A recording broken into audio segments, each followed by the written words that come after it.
Jeep's cars have never really caught on anywhere in Europe outside of Italy, where its success is largely a byproduct of its relationship with Fiat, and, remarkably, only about 1 in 100 SUVs sold in Europe is a Jeep.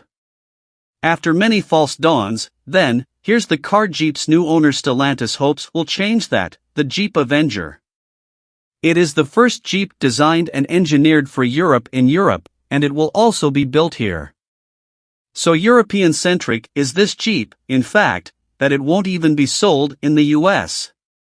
At 4.08 meters in length, the Avenger is pitched at the heart of the booming super mini SUV segment, competing against the likes of the Ford Puma and Renault Captur, and is electric. Talk about on-trend. Indeed, Jeep Europe boss Antonella Bruno calls the Avenger the right car at the right time.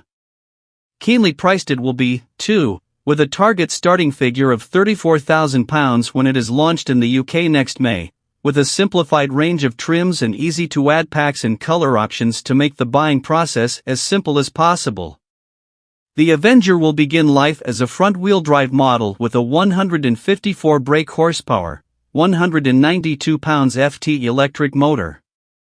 There is a 51 kilowatt-hours, usable, battery that is good for a 249-mile range, and can charge it up to 100 kilowatts, and a heat pump comes as standard to add 10% more to the range than would otherwise have been possible. Buyers in Italy and Spain will also get a petrol version of the Avenger as their markets aren't yet mature enough to go fully EV with such an important launch, but that model won't be coming to the UK. You might think something so small and so front-wheel drive would feel like a watering down of Jeep's go-anywhere mantra, yet the billing here is that this is the most capable model in its class. While a four-wheel drive version is to come, for now Jeep says the Avenger's capability comes from its 20 degrees approach, 20 degrees breakover and 32 degrees departure angles, its 200 mm of ground clearance and its paired back front and rear overhangs, which are 30 mm shorter than those on other Stellantis models built on the familiar ECMP2 platform that's been adapted and improved for Jeep's off-roading needs. Those numbers make it at least the equal of the Jeep Renegade Off-Road, says Jeep. Ah yes, the Renegade, the other small Jeep that sits in the BSUV segment. Jeep says the Avenger doesn't replace that car but rather complements it, and anyway, the two go after very different buyers given how broad a segment BSUV is. The Renegade is also a useful amount bigger, at 4.24 meters long. Those ECMP2 origins make for a much better starting point for a model that's good to drive, rather than trying to reinvent something off the Renegade's platform. As a side note, it's those ECMP2-based economies of scale that allow Jeep to build the Avenger profitably. There's a reason Land Rover has never dropped below the Evoque in size, because the smaller the car and the lower the retail price, the bigger the volumes must be to cover the development costs.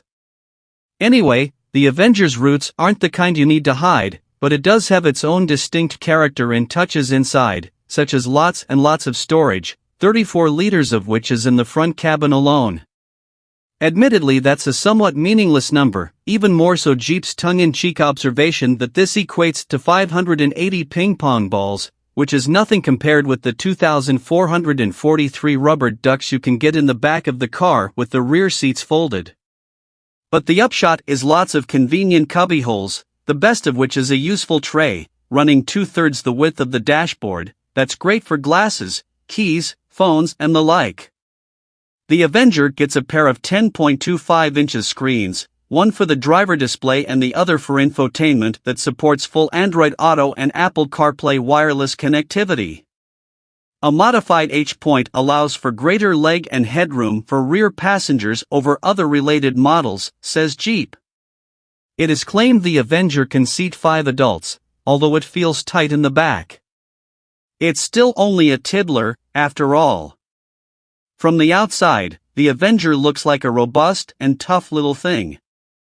There's lots of hard black cladding around the bottom, but leaving those surfaces unpainted saves €1,000, 875 pounds, in scuff and scrape repair costs over the car's life, says Jeep. I don't recall ever seeing a T-cut bill that high, but I get the point. and the net result is aesthetically pleasing. All of which is quite some build-up, so it's a relief to find that this Jeep is really rather likable to drive. Engaging it is not, yet it is not supposed to be.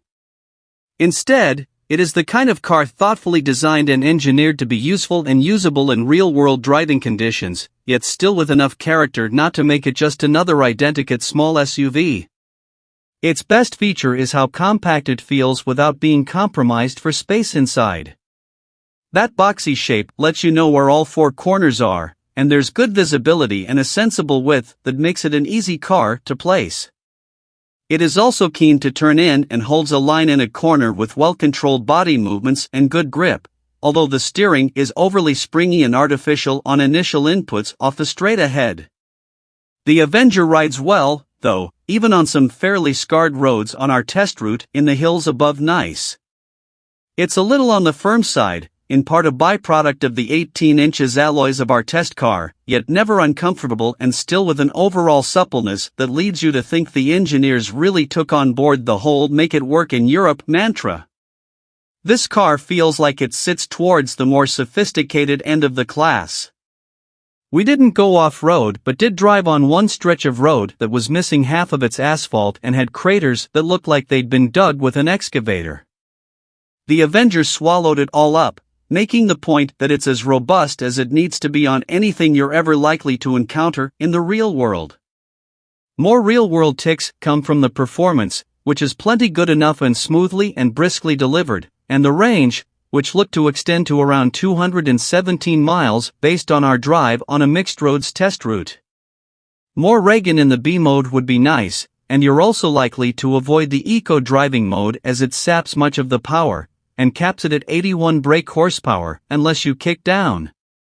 Normal, which caps power at 107 brake horsepower, and Sport, for the full 154 brake horsepower, modes are also offered, alongside snow, sand and mud, each of which tailors the electronic controls for those conditions. You get hill descent control, too.